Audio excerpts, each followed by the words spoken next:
Good morning, YouTube and fellow patriots. JT Serenity Farms prepping here. It's June. Wow. We lost a lot of time this last year. My goodness, June 1. Alright, so the title, Just in Time Delivery. Not so much anymore.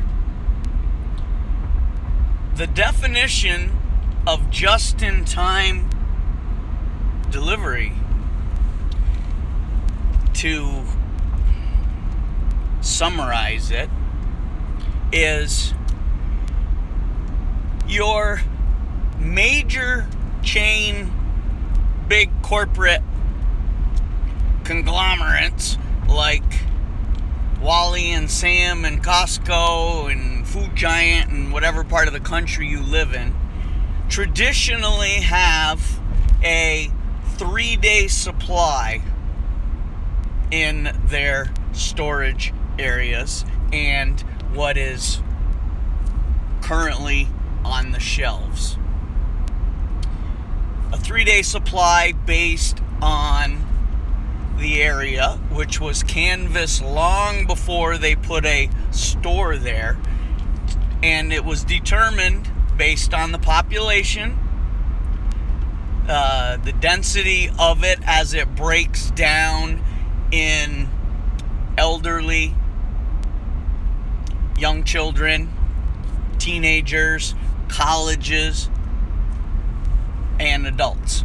Because everybody eats a little different. How many are single family homes, 2 adult homes, 3, 4, and so on.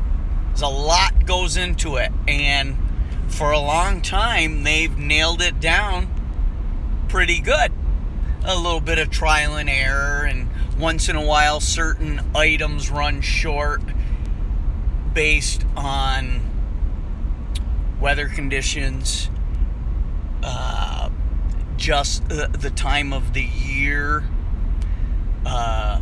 weather conditions not necessarily being the globalist weather manipulation, which we know happens, but more likely Northeast gets a snowstorm and deliveries are slowed down for hours, maybe a day or two, something like that.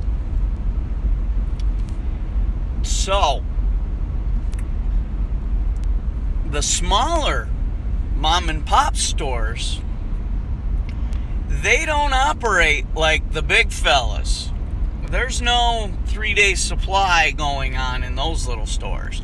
They also, when they opened, they didn't do that massive data search like the big conglomerates did, because they were going to be more specialty stuff. They're the in-between stores, like the one I'm driving by right now, that's 3.5 miles from my house, but 15 from the big city. Okay? They supply the stuff that you might run out of or forgot or need to pick up on your way home from work. And it's just closer, so they're convenient. Hence the term convenience stores. Okay? I'm a rocket scientist. Said no one ever. Anywho, those stores, they need deliveries more often.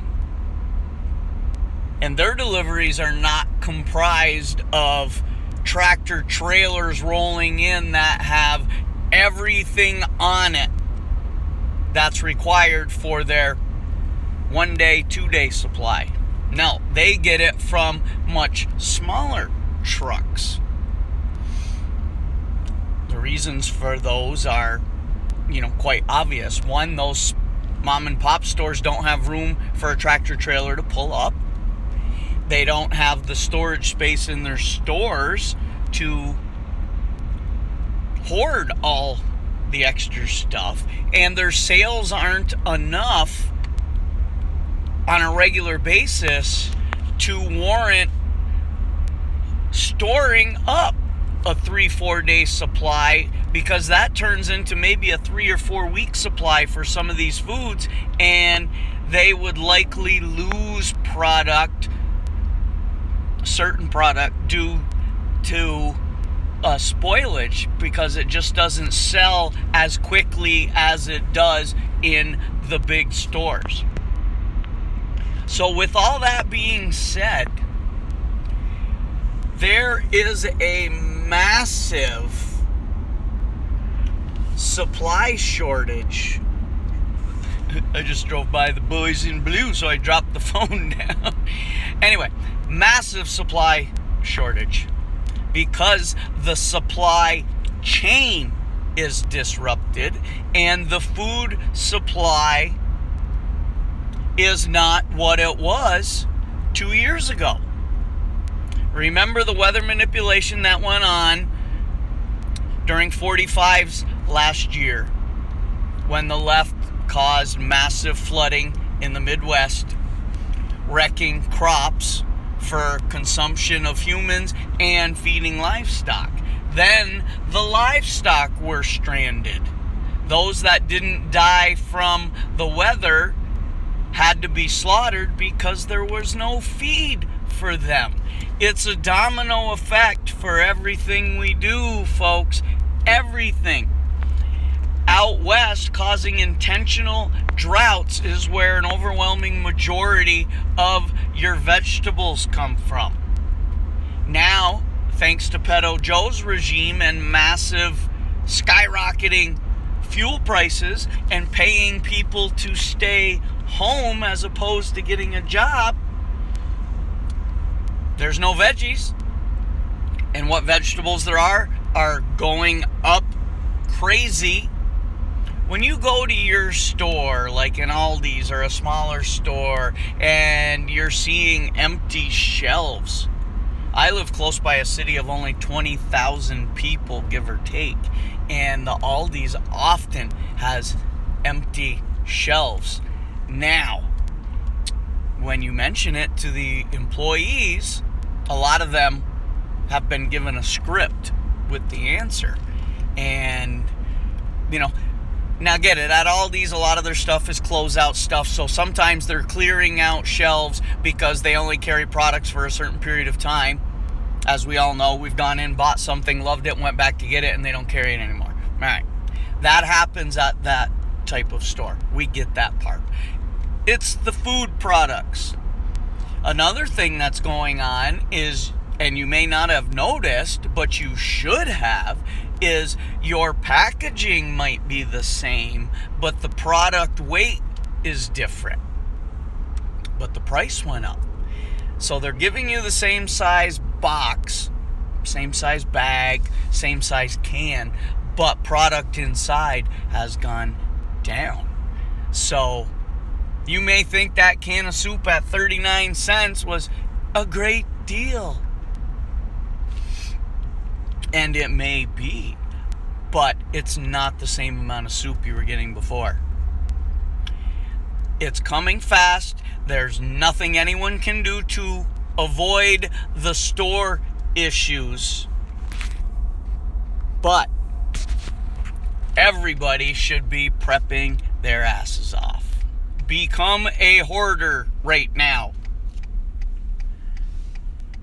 Say I was wrong, which I'm not. That's not bragging. That's just looking in the mirror and facing reality.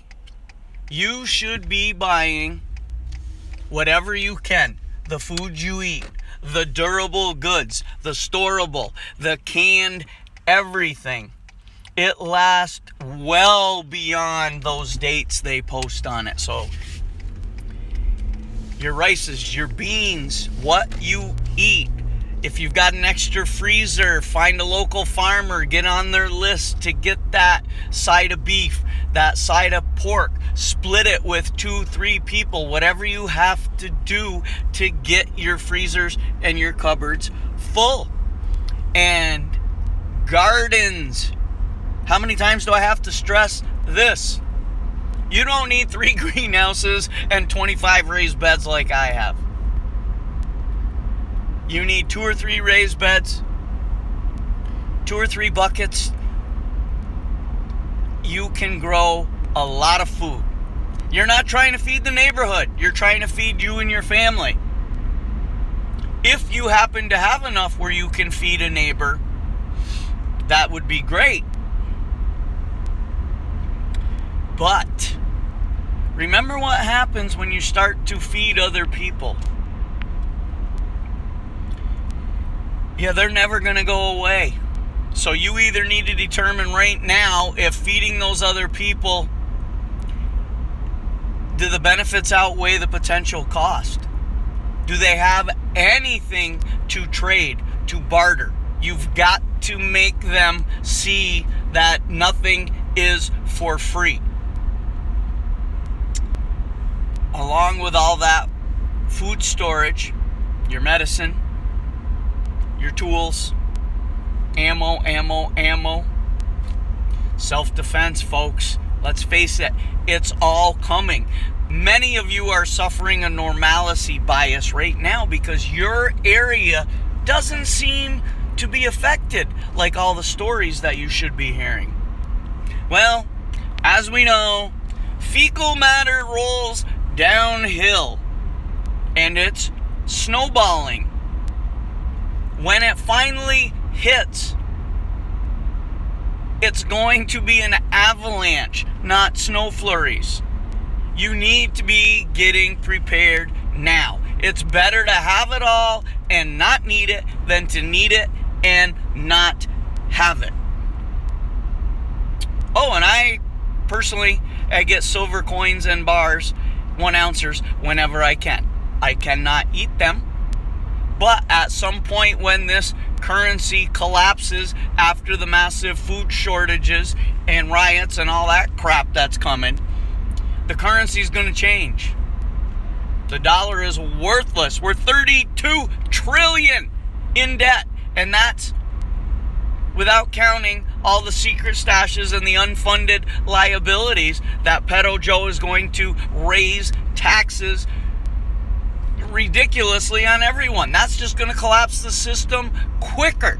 But that's the plan. So what you going to do? You need to get on this. I can't make you do it. I can tell you what I think based on what I know, give you some suggestions, help you if you ask, but I cannot make you do it. It's just the way it is. Like, share, subscribe, comment, notification bell. But for now, JT, signing off.